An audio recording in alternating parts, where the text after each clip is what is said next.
कौन जीत रहा है यूपी, सबसे सटीक एग्जिट पोल 7 मार्च शाम 6 बजे से लगातार सिर्फ यूपी तक पर।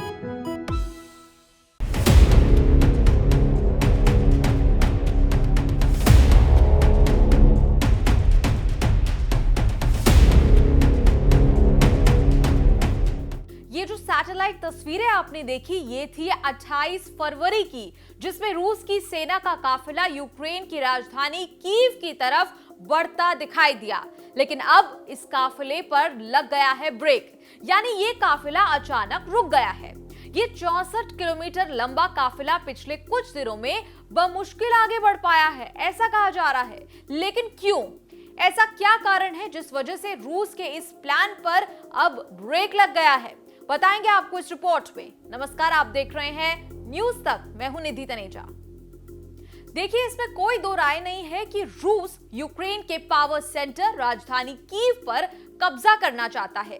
लेकिन 30 लाख की आबादी वाले कीव को घेरने में अब शायद रूस के लिए कुछ मुश्किलें आ गई हैं। आपको बता दें, गुरुवार सुबह एक खुफिया अपडेट में ब्रिटेन के रक्षा मंत्रालय ने कहा कि यह काफिला पिछले 3 दिनों में बहुत मामूली तौर पर आगे बढ़ पाया है और ये कीव से 30 किलोमीटर दूर है।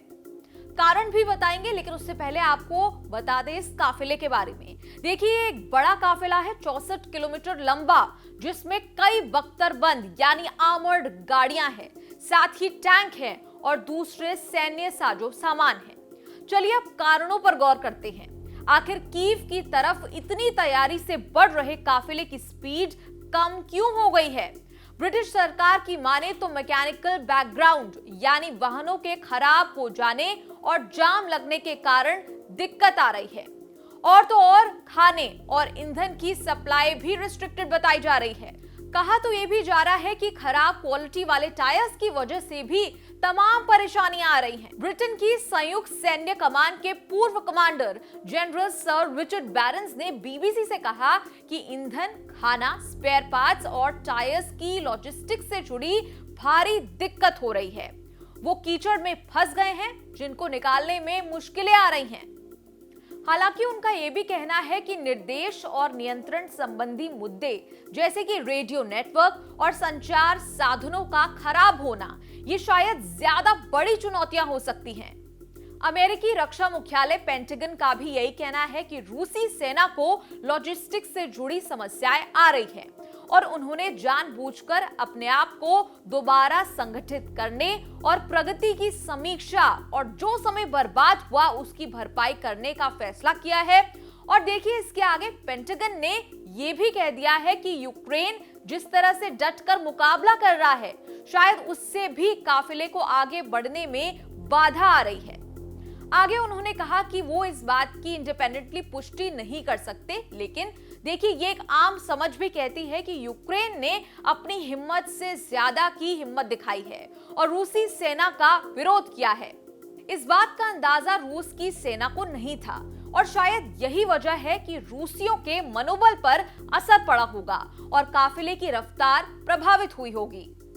लेकिन याद रखिए, इन तमाम समस्याओं के बावजूद सच्चाई यही है कि कीव के बहुत पास उत्तर में रूसी सेना का एक बड़ा काफिला मौजूद है, जो किसी भी समय आगे बढ़ सकता है, अपनी गति बढ़ा सकता है। और देखिए, ये काफिला इतना विशाल है कि वो राजधानी कीव को घेर कर बंधक बना सकता है।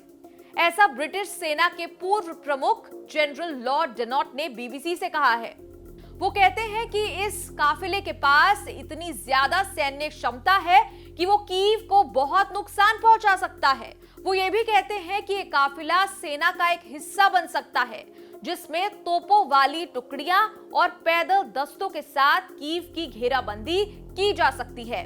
और ऐसे में लॉर्ड डेनॉट कहते हैं कि रूस के पास 2 विकल्प होंगे, या तो वो समर्पण करने के लिए अल्टीमेटम जारी करे या फिर वो समझ ले कि यूक्रेनी घुटने नहीं टेकेंगे और फिर वो वहां भी वैसे ही हमले करे जैसा कि उन्होंने यूक्रेन के दूसरे सबसे बड़े शहर खार्किव पर किया है।